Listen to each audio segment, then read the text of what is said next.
शङ्करांश भूम शङ्करार्यपीठसद्गुरून् शुद्धसत्त्वभासुरान् सुवर्त्मनीतभूसुरान् सर्वभूतसौख्यदान् क्षमाकरान् यतीश्वरा. ஆத்மா ய ஆத்மா தஹராகாசா. இப்போ தஹராகாசம்னு எது சொல்லப்பட்டதோ அது ஆத்மான்னு சொல்லப்படுறது. இப்ப ஆகாச சப்தத்தினால இங்க பூதாகாசத்தை வாங்கிக்க கூடாது. இந்த பிரம்மபுரம்னு சொல்லக்கூடிய இந்த சரீரத்தில ஹிருதய புண்டரீகத்துக்குள்ள இருக்கக்கூடிய ஆத்மஸ்வரூபத்தை வாங்கிக்கணும். அதுதான் இங்க தஹராகாசகான்னு சொல்லப்படும். இந்த தஹராகாசத்தை பத்தி வேற சில விசேஷங்கள்லாம் சொல்றார். ச சேது விஹிருதி சுராஹா. ஹே சுராஹா, ஹே தேவர்களே, இந்த தஹராகாசம் தான் சேது. சேதுனா என்னது? சேதுங்கிறதுக்கு ஒரு விசேஷனம் விஹிருதி அப்படின்னா. சேது அப்படிங்கிறது என்னன்னா அணை. அணையானது எப்படி தண்ணீரை தேக்கி வச்சுக்கிறதோ, அதாவது வெளியில விடாமல் அது தேக்கி வச்சுக்கிறதோ, பாதுகாப்பா வச்சுக்கிறதோ, அந்த மாதிரி இந்த பரமாத்மா தர்மாதர்மாதிகள் மற்றபடி பிரபஞ்சத்துல இருக்கக்கூடிய வஸ்துகளுடைய ஸ்வபாவங்கள் இது எல்லாத்தையும் பிரிச்சு வச்சுருக்கார்.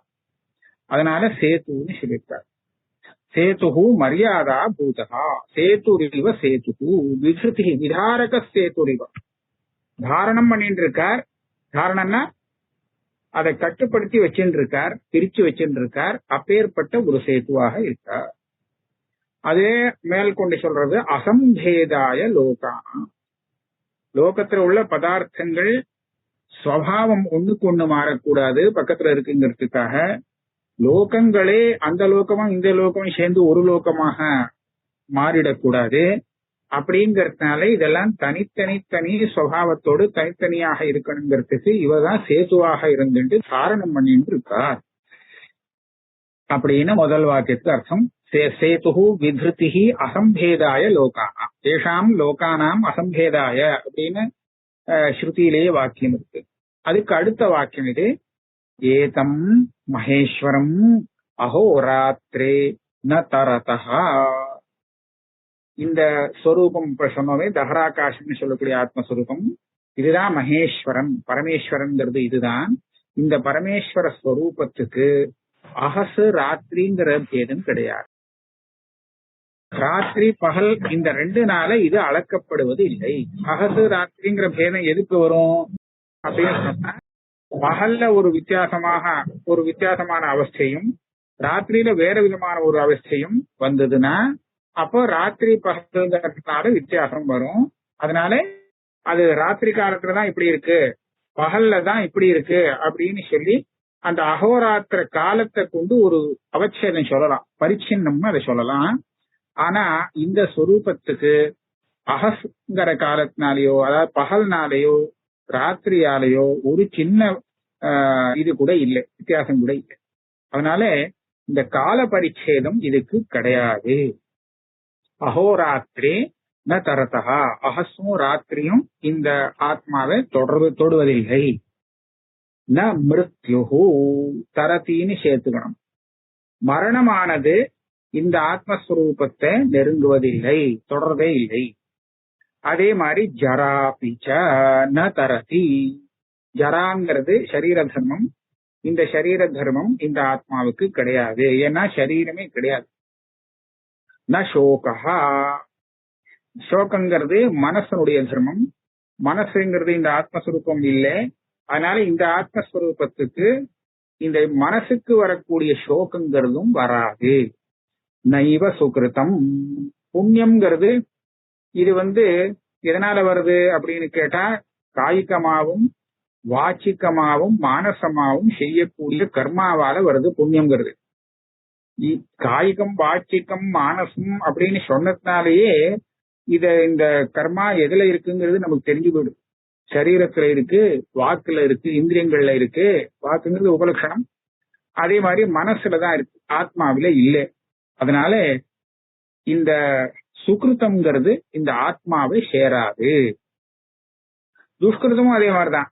தப்பான காரியமும் இந்த 3 வச்சுதான் பண்றோம், நல்ல காரியமும் இதனாலதான் செய்யறோம். ஆக தப்போ ரைட்டோ, அதாவது சரியான கர்மாவோ தப்பான கர்மாவோ அது இந்த 3கள்ல தான் இருக்கே தவிர ஆத்மஸ்வரூபத்தில் இல்லாததுனாலே என்ன துஷ்கிருத்தம் அப்படி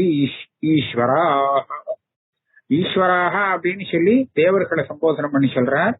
இந்த ஆத்மஸ்வரூபத்தை சுகிருத்தமோ புண்ணியமோ பாப்பமோ தொடுவதில்லை. அத்தஹா சர்வே நிவர்த்தந்தே பாப்மானஹா சுர புங்கவாக. இப்ப சொன்னோமே, இந்த அஹோராத்திரே மிருத்யு ஜரா சோகம் சுகிருதம் துஷ்கிருதம் இந்த பாபங்கள் எல்லாம் இதுகிட்டேந்து விலகித்தான் இருக்கு. இந்த ஆத்மஸ்வரூபத்திலேருந்து விலகிதான் இருக்கே தவிர இதோட சம்பந்தப்படலே. அத சர்வே நிவர்த்தந்தே பாப்மானஹா சுர புங்கவாக. ஹே சுரபுங்கவாக, அதனாலதான் ஏஷா அபஹத பாப்மா ஹி பிரம்மலோகா ஸ்வயம் பிரபா. ஸ்வயம் பிரபா தானே பிரகாசிக்கக்கூடிய சொப்பிரகாசமான பிரம்மலோகம். பிரம்மைவ லோகா பிரம்மலோக, பிரம்மாவுடைய ஒரு லோகம் இல்லை. இவெல்லாம் ஒரு அர்ச்சிராதி மார்க்கத்தினால ஒரு லோகத்துக்கு போறான்னு சொல்றோமே, அந்த பிரம்மலோகம் இல்லை. இதே பிரம்மஸ்வரூபமே இங்க லோகம்னு சொல்லப்படும்.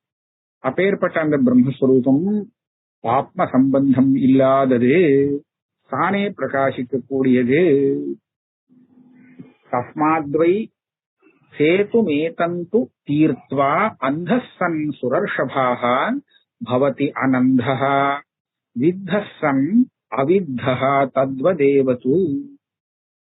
இந்த சேத்துன்னு சொல்லப்படுற ஆத்மஸ்வரூபத்தை ஒருத்தன் அடைஞ்சுட்டானே ஆனால் அவன் ஒரு குருடனாக இருந்தாலும் இப்போ குருடன் இல்லாதவனாக ஆகிவிடுவான். அவன் ஏதோ ஒரு இதனால வித்தஹா அடிபட்டவனாக இருந்தா, காயம் உள்ளவனாக இருந்தானே ஆனால் பானத்தால அடிபட்டவனாக இருந்தானா அடிபடாதவனாகி விடுவான். அது எப்படி ஆகுவான் அப்படின்னு கேட்டா, எது பரியந்தம் இவனுக்கு ஆத்மஸ்வரூபம் தெரியாதோ அது பரியந்தம் கண்ணுக்கு உள்ள தோஷம் தானே அந்தத்துவம். குருட்டுத்தனம்ங்கிறது ஆத்மாவை சம்பந்தப்பட்ட தோஷம் இல்ல. இது சக்ஷுரிந்திரியத்தோடு சம்பந்தப்பட்ட தோஷம். இந்த தோஷத்தை அவன் ஆத்மாவில அத்தியாரோபம் பண்ணி நான் குருடன்னு சொல்லிட்டு இருந்தான். ஆனா எப்ப இந்த ஆத்மஸ்வரூபத்தை புரிஞ்சுட்டானோ அப்போ இவன் நம்ம திருஷ்டியில லோக விவகாரத்திலே குருடனா இருந்தாலும் கூட, அதாவது அவனுடைய கண்ணுக்கு பார்க்கிற சக்தி இப்ப இல்ல, தோஷத்தினால போயிருக்கு, அந்த மாதிரி ஆயிருந்தாலும் கூட இந்த ஆத்மஸ்வரூபத்தை அவன் புரிஞ்சுட்டானே ஆனால் அப்போ இந்த சக்ஷுரிந்திரியத்துடைய அந்தத்துவங்கிற தர்மத்தை ஆத்மாவிலே அவன் அத்தியாசம் பண்ணிக்க மாட்டான். அப்ப என்ன ஆவான், இவன் அந்தன் இல்லை. அவனுடைய கண்ணு வேணும்னா அந்தமா இருக்கு, ஆனா இவன் அந்தன் ஆக மாட்டான். அதனால இந்த ஆத்மஸ்வரூபத்தை தெரிந்து கொண்டவன் மற்றவாளுக்கு அந்தன் அப்படின்னு பிரசித்தமா இருந்தாலும் பவதி அனந்தஹா, இவன் அந்தனாகும். அதே மாதிரி வித்தஸ்ஸன் அவித்தஹா தத்வதேவது. இவனு உடம்புல ஏதோ ஒரு காயம் பட்டிருக்கு, ஆயுதத்தினால காயம் பட்டிருக்கு, அப்ப இவன் காயம் பட்டு வந்தானே அப்படிதான் லோகத்துல சொல்லுவா. ஆனா இவன் சரீரத்துடைய தர்மத்தை ஆத்மாவில ஆரோபணம் பண்ணி வச்சிருந்தானே ஆனால் அப்ப இவன் வித்தன். ஆனா இவன் எப்ப ஆத்மஸ்வரூபத்தை புடிச்சு விடுறானோ, இந்த சேத்துன்னு சொல்லப்பட்ட ஆத்மஸ்வரூபத்தை அடைஞ்சு விடுறானோ, அதாவது தெரிஞ்சுக்கிறது தான் இங்க அடையிறது, அந்த விஷயத்தை தெரிஞ்சு விட்டானே ஆனால் இவனுடைய சரீரம் வேணும்னா வித்தமாக இருக்கலாம், ஆனா அதை இவன் தன் மேல ஆரோபிதம் பண்ணிக்க முடியாது. ஆகையாலே இவன் அவித்தனாகவா, வித்தசன் அவித்தஹா தத்வதேவது. அதே மாதிரி உபதாபி து சன் தேவாகா நோபதாபி பவத்யபி. உபதாபி சரீரம் கொதிக்கிறது, ஜுவரம் வந்திருக்குன்னு வச்சுக்கலாம். ஜுவரத்தினால சரீரம் நல்ல சூடா இருக்கு, ஆனா இவன் சூடா இருக்க மாட்டான். ஏன்னா இவனுடைய சரீரம் வேற, இவன் வேற. இவன் ஆத்மஸ்வரூபத்தை அடைஞ்சிட்டான்னா சரீர தர்மம் இவனை சேராது.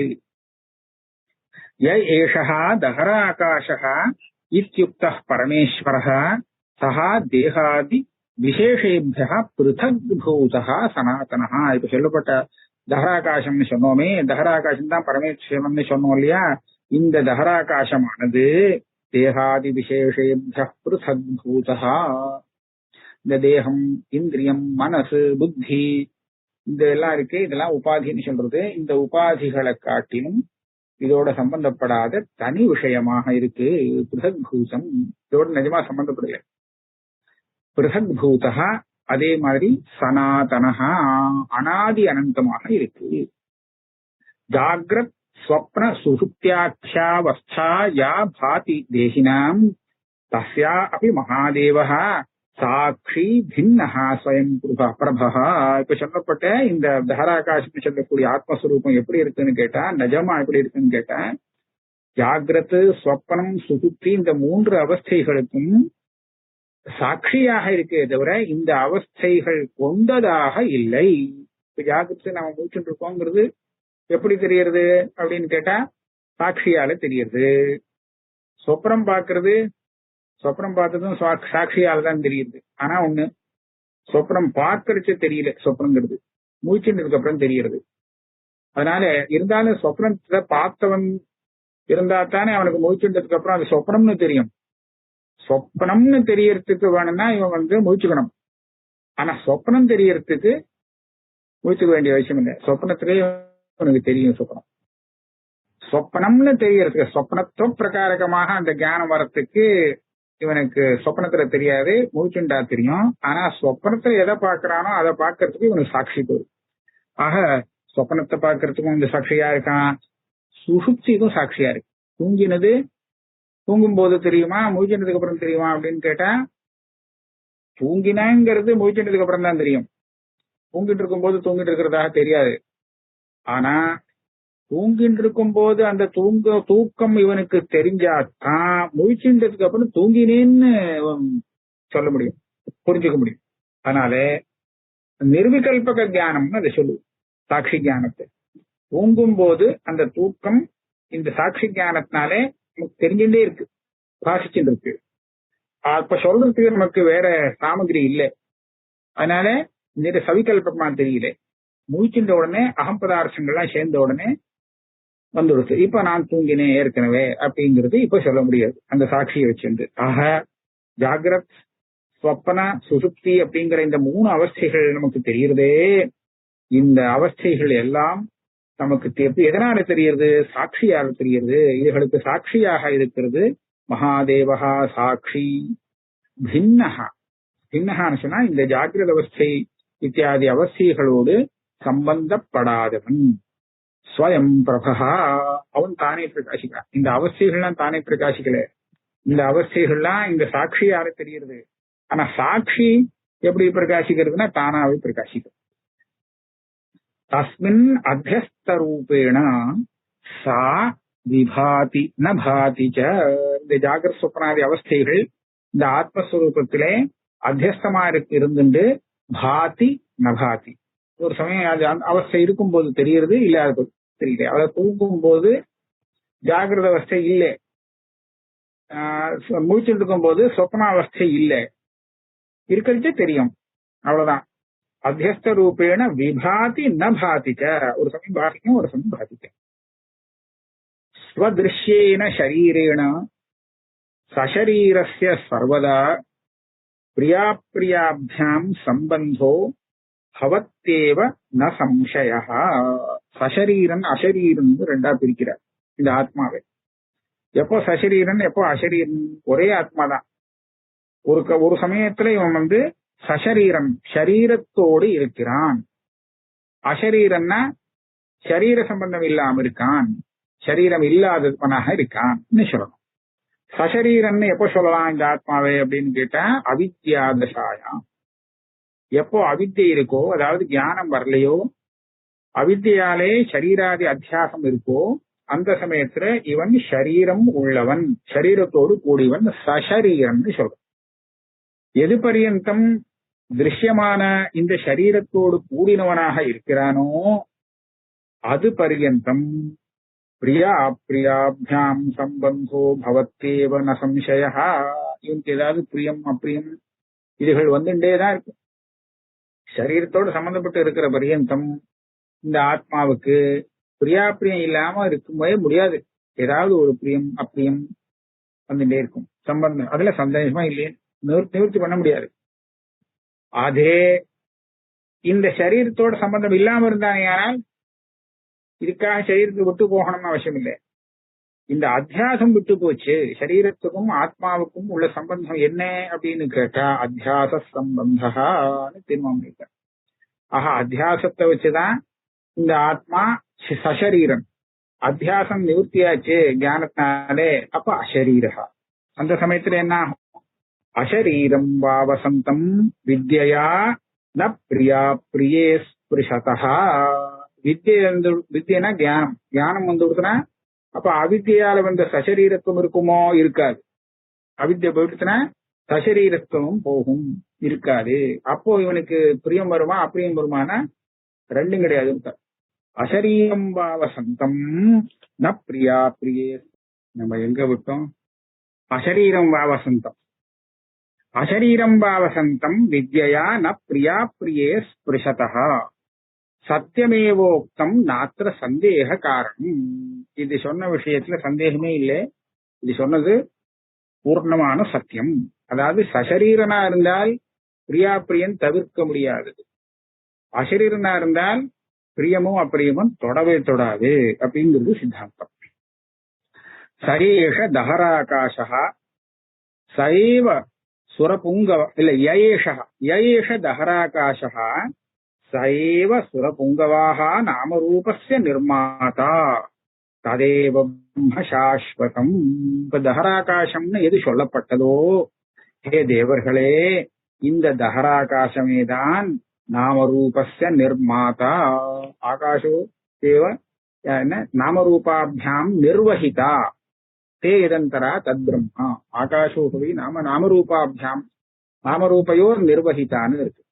அதைத்தான் இங்க அந்த சுருத்தி அர்த்தத்தை கொண்டு வர. இந்த நாமரூபாத்மகமான சமஸ்த பிரபஞ்சத்துக்கு சிருஷ்டிகர்த்தா இவர் தான். தஹராகாசன்னு சொல்லப்பட்டதுதான். ஆகாசம்னு அர்த்தம் இல்லை. தஹராகாசன்னு சொல்லப்பட்ட அந்த ஈஸ்வரன் தான் சமஸ்த நாமரூப சிருஷ்டிக்கு காரணமானவர். ததேவ பிரம்ம சாஸ்வதம். இந்த தஹராகாசம்னு எதை சொல்றோமோ அதுதான் சாஸ்வதம் பிரம்மா. பிரம்மம்னு சொல்லப்படுறதும் அதேதான். அது மாத்திரமில்லை, அமிர்தஞ்ச ததேவை தத்து ச ஆத்மா சர்வதேகினா. ஏதத் அமிர்தம் அப்படின்னு சொல்லியிருக்கு. அபயம் பிரம்மா. மரணம் இல்லாதது அமிர்தஸ்வரூபம்னு எதை சொல்றோமோ அதுவும் இந்த தஹராகாசமும் ஒண்ணுதான்.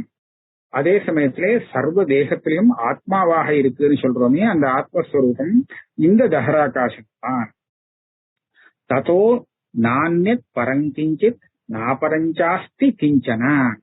இந்த தஹராகாசம்னு சொல்லக்கூடிய ஆத்மஸ்வரூபம் இருக்கே, இதை காட்டிலும் மேல, இதுக்கு மேல ஏதாவது உண்டான்னு கேட்டா இதுதான் எல்லாத்துக்கும் மேல. இதுக்கு மேல அந்யத் பரம் கிஞ்சித் நாஸ்தி. சரி, இதுக்கு கீழையாவது இருக்கான்னு கேட்டா அதுவும் தான் கிடையாது. இதுக்கு கீழே எது இருக்குன்னு சொல்றோமோ அது எல்லாமே இதனுடைய கல்பிதமான ஒரு இது. அது இருக்குன்னே சொல்ல முடியாது. இதுல கல்பிதமா இருக்கிறதுனால இருக்குன்னு தோன்றது. ஆனா வாஸ்தவத்துல இதுதான் இருக்கு. இருக்குன்னு சொன்னா சதைவ சௌமிய நமக்கு சீத்னு சொல்லக்கூடிய சத்ஸ்வரூபம் இந்த தஹராகாச ஸ்வரூபம் தான். இதுக்கு மேலையும் கிடையாது, கீழையும் கிடையாது. நாபரஞ்சாஸ்தி கிஞ்சன ச ஏவ சர்வரூபேண விபாதி ந விபாதி ச. அப்படி இருக்கிறதுனாலே கீழையும் மேலையும் அந்த பதார்த்தம் இந்த பதார்த்தம் அப்படின்னு சொல்லி பல பதார்த்தமாக சர்வ ரூபத்திலையும் நமக்கு காணப்படுறது இந்த தஹராகாசமே. எப்படி ரஜ்ஜுவானது சர்ப்பரூபமாக ஒரு பிராந்தனுக்கு தெரியுது, அதுக்காக ரஜ்ஜு சர்ப்பரூபமா இருக்குன்னு சொல்லிட முடியாது. அப்ப அதே மாதிரி இந்த ஆத்மஸ்வரூபம் அவித்யா தசையில உலகமாக காணப்படுறது. அந்த ஸ்வரூபம் தெரியாம வேற மாதிரியா தெரியுது. அப்படி தெரியறதேங்கிறதுக்காக இதுதான் அது அந்த ரூபத்துல இருக்குன்னு சொல்ல முடியாது. ஆனா எப்படி சொல்லணும்? ரஜ்ஜு தான் சர்ப்பமாக அவனுக்கு காணப்படுறதுன்னு வாயால சொல்லுவோம், பேச்சுக்கு சொல்றது உண்டு. அதே விதத்திலே இங்கேயும் சொல்லலாம், சைவ சர்வரூபேண விபாதி. அஜ்ஞானி திருஷ்டியில அப்படி தெரியுது. ஆனா ஞானம் வந்தாச்சுன்னா நவிபாதி. ஞானம் வந்தவனுக்கு இந்த சர்வரூபங்கிறது போயிடும், பிரம்மரூபம் தான் நிற்கும். அஹோ ருத்ரஸ்ய தேவஸ்ய பூர்ணதா கோனு வேததாம், அந்த பூர்ணமாக அதுதான் ஒண்ணு எல்லாம் அப்படின்னு ஒருத்தன்னு சொன்னா இதுதான் பூர்ணத்துவம். திரிவித பரிச்சேத ராகித்யம் அப்படிங்கிறது எப்ப வரும்? இதுதான் பூர்ணத்துவம். இது எப்ப வரும்? அது ஒண்ணுதான் இருக்குன்னு சொன்னாதான் முடியும். ரெண்டு இருக்குன்னு சொல்லிட்டோம்னா அங்க பூர்ணத்துவம் அடிபட்டு போகும். ஏன்னா ரெண்டுனா இது வேறு அது வேறுன்னு சொன்னாதானே ரெண்டுன்னு சொல்ல முடியும். அதுதான் இது இதுதான் அதுன்னு சொல்லி ரெண்டுன்னு சொல்லக்கூடாது. இதுதான் அது அதுதான் இதுன்னா ஒண்ணுன்னு சொல்லணும். அப்ப என்னாச்சு? ரெண்டு இருந்ததுன்னா வஸ்து பரிச்சேதம் வந்து சேரும். தேசகால பரிச்சேதம் இல்லாவிட்டாலும் வஸ்து பரிச்சேதம்னு ஒண்ணு வந்து சேரும். ஆக திரிவித பரிச்சேத ராகித்யத்துக்கு இடம் இல்லை. அதனாலே இதுதான் ஒண்ணு எல்லாம் அப்படின்னு சொன்னாதான் இதுதான் பூர்ணத்துவம். இந்த பூர்ணத்துவத்தை யாருக்கு தெரிஞ்சுக்க முடியும்? யாரு தெரிஞ்சுக்க முடியும்னா கோனு வேதத்தாம், இந்த பூர்ணதாம் யாரு தெரிஞ்சுப்பான்? என்ன கேள்வின்னு வச்சிருந்தோம்னா ஆத்மாவுடைய பூர்ணத்துவத்தை தெரிஞ்சுக்கிறது யாரு அப்படின்னு கேட்டா அனாத்மான்னு சொல்ல முடியுமா? அதுக்கு தெரிஞ்சுக்கிற சக்தி கிடையாது. அதனால அது ஆத்மா பூர்ணமா இருக்குன்னு தெரிஞ்சுக்க முடியாது. சரி, ஆத்மா தெரிஞ்சுக்கிட்டோம் அப்படின்னு சொன்னா ஒரே ஒரு ஆத்மா தான் இருக்கு. அந்த ஆத்மஸ்வரூபம் ஆத்மாவுடைய பூர்ணத்துவத்தை எப்படி தெரிஞ்சுக்க முடியும்? முடியாது. ரெண்டு ஆத்மா இருந்து இந்த ஆத்மா அந்த ஆத்மாவுடைய பூர்ணத்துவத்தை தெரிஞ்சுக்கிறது, அது இது அதனுடைய பூர்ணத்துவத்தை தெரிஞ்சுக்கிறதுன்னு சொன்னா ரெண்டுமே பூர்ணம் இல்லைன்னு ஆயிடும். ஏன்னா இப்ப ரெண்டு இருந்ததுன்னா பூர்ணத்துவத்துக்கு பங்கம் ஏற்படுறது. அதனால என்ன சொல்லணும்? தன்னுடைய பூர்ணத்துவத்தை தானே தெரிஞ்சுக்கிறதுன்னு சொல்லணும். ஆனா அது முடியாது. தன்னுடைய ஸ்வரூபத்தை தானே பார்க்க முடியாது. இது சொப்பிரகாசமா இருக்கலாம். ஆனா தன்னுடைய தர்மத்தை தானே கர்ம கர்த்திரு பாவம்னு இதை சொல்றது. விஷய பாவம் அங்கு கிடையாது. அதனாலதான் விஜாதாரமரே தேன விஜானியா, அது தியானத்துக்கு விஷயம் இல்லை. யதா மிருத்து ஸ்வவிகாரேஷு தத்தத்ரூபேண சம்ஸ்திதா ததா சர்வத்திர தத் சாட்சி தத்தத்ரூபேண சம்ஸ்திதா. எல்லாத்துக்கும் சாட்சின்னு இந்த ஆத்மஸ்வரூபத்தை சொன்னோம். அந்த சாட்சி எப்படி இருக்குங்கிறத சொல்றார். ஸ்வவிகாரேஷு மிருத்து யதா தத்தத்ரூபேண சம்ஸ்திதா. இப்ப மண் இருக்கு. இந்த மண்ணை வச்சு ஒரு குலாலம் பானை பண்ணிவிடுறான். இப்ப பானை ஆயிடுச்சுன்னா பானை ரூபத்துல இப்ப மண் இருக்குன்னு சொல்றோமோ இல்லையோ? மண் இப்ப எந்த ரூபத்துல இருக்கு? பானை ரூபத்துல இருக்குன்னு சொல்றோம். ஆனா அப்படி சொல்லும் போது அது மண் ரூபத்துல இல்லைன்னு சொல்லலாமோ? சொல்ல முடியாது. மண்ணாவே இருந்துட்டு பானையாவும் இருக்கிறதா தெரியுது. அப்போ ஆனா தெரியும் போது எப்படி தெரியுதுன்னு கேட்டா இன்னொரு அம்சம் இதுல தெரிஞ்சுக்க வேண்டியது இருக்கு. மண்ணை காட்டிலும் வேறானதாக அந்த பானை தனியாகாது. மண்ணு வேற பானை வேறன்னு சொல்ல முடியாது. இந்த மண்ணு தான் பானையா இருக்குன்னு தான் சொல்லலாமே தவிர இதை ரெண்டையும் தனியா பிரிச்சு இது மண்ணு இது பானை அப்படின்னு சொல்ல முடியாது. அதனாலே மண்ணு அந்த ரூபத்துல தெரியறது. ஆனா தன்னுடைய ரூபத்தை விட்டு கொடுக்காமல ததா இத போல சர்வத்திர தத் சாட்சி தத்தத் ரூபேண சம்ஸ்திதா. எந்த வஸ்து ரூபமும் இருக்குன்னு தெரியறதுங்கிறது சாட்சியாலதான் தெரியும். அப்ப சாட்சியானது அந்த எல்லா ரூபத்தோடும் சம்பந்தப்பட்டிருக்கு. அந்த ரூபத்துல இது இருக்கு. ஆனா அந்த ரூபத்துல இது ஆனதுங்கிறது தெரியறதுக்காக தன்னுடைய ரூபம் போயிட்டு இது வேற ரூபம் வந்ததாக நினைக்க கூடாது. தத்தத் ரூபேண சம்ஸ்திதா சாட்சியாவே இருக்கு. இதே மாதிரிதான் மற்ற உதாரணங்கள். யதா வாரி விகாரேஷு ஜலம் தத்தத் ஸ்வரூபதா ததா சர்வத்திர தத் சாட்சி தத்தத் ரூபேண சம்ஸ்திதா. ஜலத்தினாலே வரக்கூடிய ஐஸ் கட்டி இதெல்லாம் வச்சுக்கலாம். சமுத்திர ஜலத்துல இந்த தரங்கம் வருது, அலை வருது, கொப்பளம் வருது, குமிழி வருது, இதெல்லாம் கூட வச்சுக்கலாம். இதெல்லாம் வாரி விகாரம், ஜலத்தினுடைய விகாரம். ஆனா அது ஜலம் தானே, அது ஜலம் தான் அந்த ரூபத்துக்கு தெரியுதுன்னு சொல்லணும். அதுக்காக இந்த ரூபத்துல வந்ததுன்னா இது ஜலம் இல்லை அப்படின்னு ஆகாது. அதே மாதிரி சாட்சியானது பிரபஞ்ச ரூபத்துல நமக்கு தெரிஞ்சாலும் அந்த சாட்சி ரூபத்துலதான் இருந்துட்டு இருக்கு. அதுல வித்தியாசம் இருக்கு.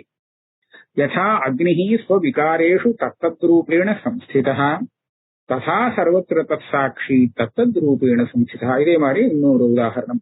அக்னியானது தன்னுடைய விகாரத்துல எப்படி அனுகதமாக தெரியுது, ஒரே அக்னி அந்தந்த விகார ரூபமாக தெரியுது, தீபமாக தெரியுது, வேற இடத்துல அடுப்புல எரியக்கூடிய பெரிய காட்சி ஜுவாலையா தெரியுது. இப்படி எல்லாம் வித்தியாசமா தெரிஞ்சாலும் கூட அக்னியை தான் அது. அக்னியை காட்டிலும் வேறானதுன்னு ஆயிடாது. அதே மாதிரிதான் இந்த சாட்சி பிரபஞ்சமாக தெரிகிறது. ஆனா சாட்சியாவே இருந்துச்சு. யசாவா ஸ்வ விகாரேஷு வாயு தத்தத் ஸ்வரூபதா ததா சர்வத்திர தத் சாட்சி தத்தத் ரூபேண சம்ஸ்திதா. வாயுடைய விகாரத்தை சொன்னோம்னா அது எல்லாமே வாயுவா தான் இருக்கு. ஆக வாயுவாக இருந்துட்டே அதனுடைய விகாரம் மாதிரி எப்படி தெரியுதோ அந்த மாதிரி சாட்சி தான் எல்லாமாக இருந்துட்டு இருக்கு. ஆனா சாட்சி சாட்சியாவே இருக்கு.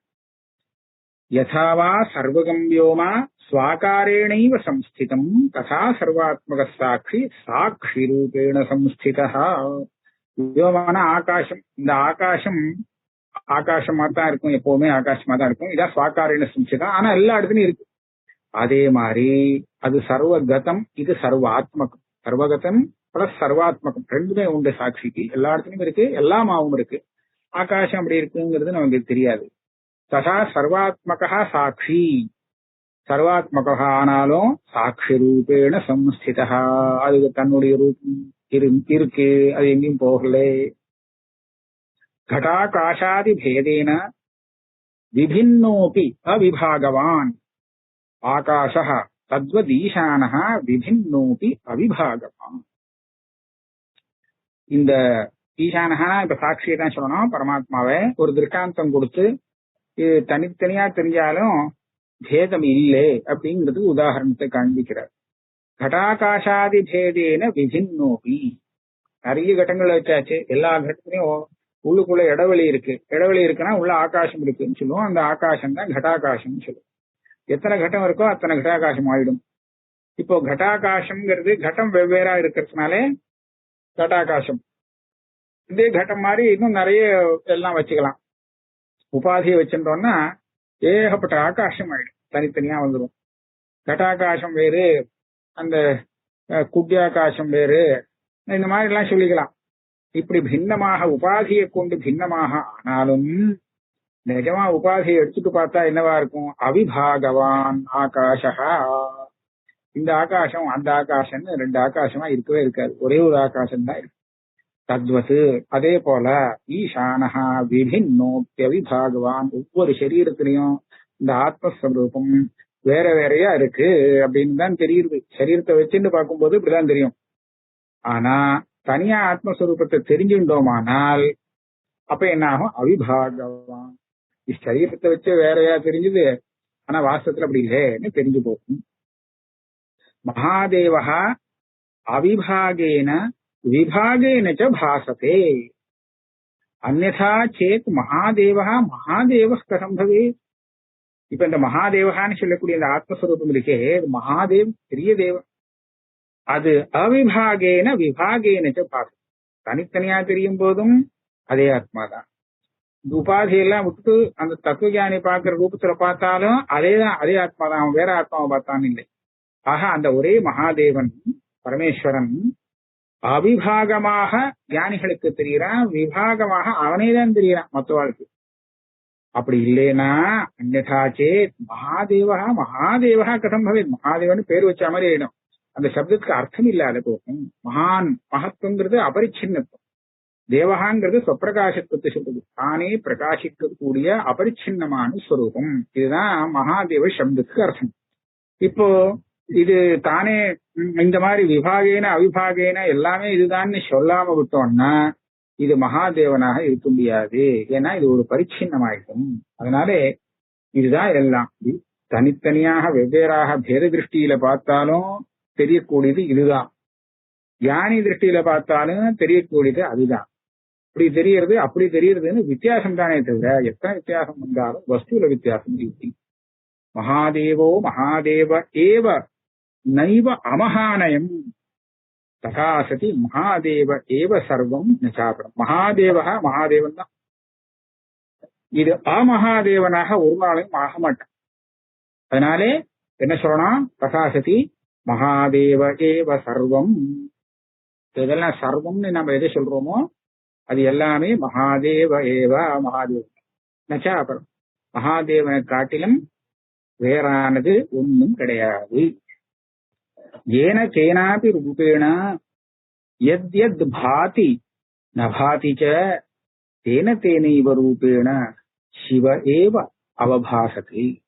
ரூபம் எந்த ரூபமானாலும் கட்டம் பட்டம், நம்ம கண்ணுக்கு தெரிகிற ரூபம், தெரியாத ரூபம், எந்த ரூபமானாலும் இருக்கட்டும், எந்த ரூபத்திலையும் எந்த வஸ்துவாவது பாசிக்கிறது அப்படின்னு சொன்னால் அல்லது இந்த ரூபத்துல இது பாசிக்கல வேற ரூபத்துல பாசிக்கிறதுன்னு சொன்னாலும் சரி, இது பாசிக்கிறதுன்னு சொன்னாலும் சரி, பாசிக்கலேன்னு சொன்னாலும் சரி, இந்த ரூபத்துல சிவ ஏவ அவபாசத்தே, தேன தேனைவ ரூபேண சிவ ஏவ அவபாசத்தே. இந்த ஆத்மஸ்வரூபம் பிரம்மஸ்வரூபம் தான் ஜெகத் ரூபமாக பாசிச்சுட்டு இருக்கு. இருக்குன்னு தெரிஞ்சாலும் அதேதான் தெரியுது, இல்லைன்னு தெரிஞ்சாலும் அதுதான் தெரியுது.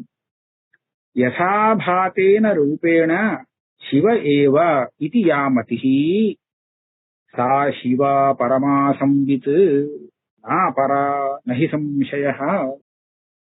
இப்போ இந்த ஸ்லோகத்துல ஒரு விசேஷம் சொல்றார். இது என்ன சொல்றார்? யசாபாத்தேன ரூபேண, அது எந்த ரூபத்துல வேணா பாசிக்கட்டும். பாசிக்கிற ரூபம் தப்பா இருக்கட்டும், தவறா இருக்கட்டும், சரியா இருக்கட்டும், எப்படி வேணாலும் நிறுத்தி போடும். ஆனா எந்த ரூபத்துல பாசிச்சாலும் அது சிவ ஏவ, சிவன் தான் இந்த ரூபத்துல பாசிக்கிறது அப்படின்னு ஒரு நிச்சயம் வந்ததுன்னு வச்சுக்கோ. இதுதான் சா சிவா பரமா சம்பித்து, இதுதான் பரமா சம்பித்து, இதுதான் மங்களமான சம்பித்து, சிவா சம்பித்து. நாபரா, இதை காட்டிலும் வேறாண்டு இல்லை. ஏன்னா எந்த ரூபத்துல பார்த்தாலும் எந்த ரூபத்துல அது தெரிந்தாலும் அந்த வஸ்து சிவன் தான் அப்படிங்கிற ஞானம் தான் சிவனுக்கு சர்வாத்மகா ஞானம் சொல்லப்படுது. இப்படி யாருக்கு தெரியும் அப்படின்னு கேட்டா, நிஜமான அந்த உண்மையான ஸ்வரூபத்தை தெரிஞ்சின்றவனுக்கு தான் இப்படி வஸ்து பார்த்தா தெரியும், இப்படி தெரிய முடியும். ஆகையாலே இந்த ஞானம் தான் நிஜமான தத்துவ ஞானம். ந அபரா, வேறு விதமான தத்துவ ஞானம் ஆகாது. நஹி சம்சயா, இந்த விஷயத்துல சந்தேகம் கிடையாது. 42 ஸ்லோகம் வரையில் ஆயிருக்கு. இதுக்கு அடுத்தது அடுத்த கிளாஸ்ல பார்க்கலாம்.